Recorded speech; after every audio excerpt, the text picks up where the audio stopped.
Bulk drug park విషయంలో మత్స్యకారుల ఆందోళనపై హోంమంత్రి అనిత స్పందించారు. బల్క్ డ్రగ్ పార్క్ పై రాజయ్యపేట ప్రజలను బయట వ్యక్తులు వచ్చి రెచ్చగొట్టారని ఆరోపించారు. మత్స్యకారులతో దయచేసి రాజకీయాలు చేయవద్దని కోరారు. పోలీసులు ఎవరైనా అనుచితంగా ప్రవర్తిస్తే వారి తరపున తాను క్షమాపణ కోరుతున్నానని అన్నారు. 16 రోజులుగా రాజయ్యపేట గ్రామంలో బల్క్ డ్రగ్ పార్క్ మీద ధర్నా జరుగుతోందని, సమస్య పరిష్కారం కోసం రాజయ్యపేట రావాలని ప్రజలు కోరారని తెలిపారు. రాజయ్యపేట గ్రామం టీడీపీ కంచుకోట అని చెప్పిన ఆమె 2014, 2019, 2024 అసెంబ్లీ ఎన్నికల్లో కూడా అత్యధిక మెజార్టీ ఇచ్చారని మంత్రి అనిత గుర్తు చేశారు. 16 రోజులుగా బల్క్ డ్రగ్ పార్క్ విషయంలో రాజయ్యపేట గ్రామస్తులు ఒక ధర్నా కార్యక్రమాన్ని నిర్వహించడం మీ అందరికీ తెలుసు.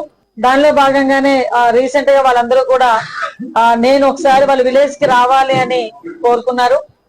కంపల్సరీగా వస్తానని చెప్పి నేను అసెంబ్లీ సమావేశాలు జరుగుతుండగానే వాళ్ళందరికీ కూడా నేను కంపల్సరీగా అక్కడికి కార్యక్రమానికి వస్తాను అని చెప్పి నేను వాళ్ళకి రాజయ్యపేట గ్రామస్తులందరికీ కూడా మాట ఇచ్చున్నాను. రాజయ్యపేట గ్రామస్తులందరితోని కూడా మాట్లాడడానికి వాళ్ళకి చెప్పిన డేట్ కన్నా ఒక రోజు ముందే ఈ రోజు నేను ఆ కార్యక్రమానికి వెళ్ళడం జరిగింది. అక్కడికి వెళ్ళిన తర్వాత రాజయ్యపేట గ్రామస్తులతో పాటు బయట నుంచి వచ్చిన కొంతమంది కూడా ఆ బల్క్ డ్రగ్ కి సంబంధించిన విషయాల గురించి వాళ్ళు కొంతగా ప్రసంగాలు కూడా ఇవ్వడం జరిగింది. కొన్ని విషయాలు నాకు కూడా చెప్పున్నారు. కొంతమంది రెచ్చగొట్టి అలాంటి పరిస్థితిలోని ఓవరాల్ గా ఏమైనా కూడా వాళ్ళందరికీ మంచి జరగాలని కోరిక మీద అయితే వాళ్ళందరూ ఉన్నారు. నేను అదైతే చాలా క్లారిటీగా ఉన్నాను.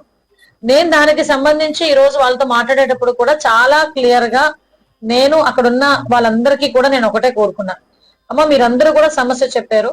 ఈ సమస్యను పరిష్కరించాలి అనుకుంటే డెఫినెట్ గా మీరందరూ కూడా ఒక కమిటీకి అందరూ రాలేరు కాబట్టి కొంతమంది కమిటీ ఆల్ పార్టీస్ నుంచి, నేను పార్టీలకు సంబంధం లేదు కూడా ఏం అవసరం లేదు, నా నియోజకవర్గంలో నా గ్రామంలో నేను చాలా నా కుటుంబంలో ఉన్నట్టుగా నేను ఫీల్ అవుతాను.